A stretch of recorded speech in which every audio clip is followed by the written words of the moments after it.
Sayın Valimiz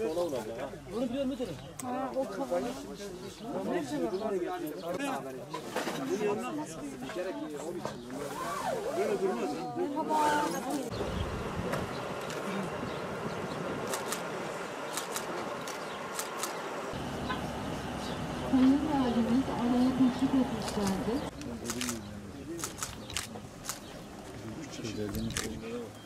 Sebze Hasatı Tarla Günü etkinliğimize hepiniz hoş geldiniz.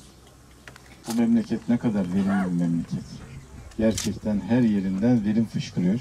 Fakat burada küçücük bir alanda aslında bu bahçe bitkileri yapılıyor. Sağımız mısır, solumuz mısır, her tarafımız mısır.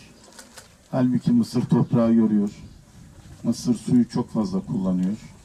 Ve kullanılan gübrenin de suyla beraber, akmasıyla beraber kirliliğe de sebebiyet veriyor. Sularımız kirleniyor. Toprağımız verimsizleşiyor ve tuzlulaşmaya başlıyor. Artık bizim bu mısır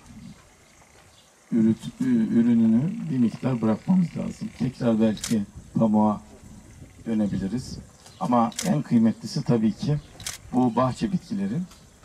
Tabii bu miktar zor bir iş elbette. İşçiliği de ağır. Ama bu şehirde işçilik sorunu var mı? Biz başka şehirleri tarım işçisi gönderiyoruz değil mi?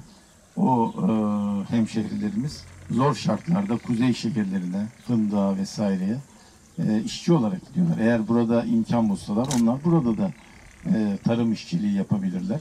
Demek ki bir işçilik problemi aslında yok. Elimizde insanımız var. Toprağımız verimli, suyumuz var. Suyumuzu da verimli olarak kullanabileceğimiz sistemlerimiz de var. Bizim artık gerçekten bu tür verimli ürünlere dönmemiz lazım.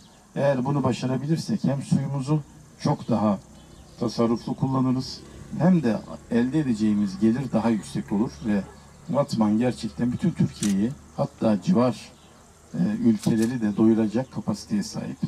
Özellikle Batman'ımızda sebzecilik, genellikle de Dicle kenarı, Batman çayı veya da yeraltı kaynakları ve bahçecilik şekilde ve de küçük aile işletmeleri şekilde yapılmaktadır. Son yıllarda da özellikle seracılığın da içine girmesiyle şu anda 400 dönümlük alanda bir seracılık yetiştiriciliği içinde sebzecilik yapılmaktadır.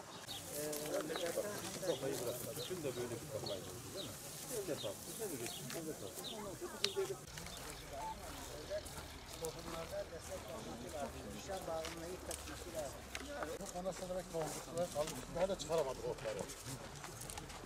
Sebzeler büyüdü ya. Evet. Başına dolduğu için bir şey sanki. Tarlayı çok ezmeyelim. Bunu nasıl anlayacağız bunun? Evet. Besmele ile başladık. Allah bereket versin. Hayırlı kazanç versin. Çok da büyümemesi lazım ha.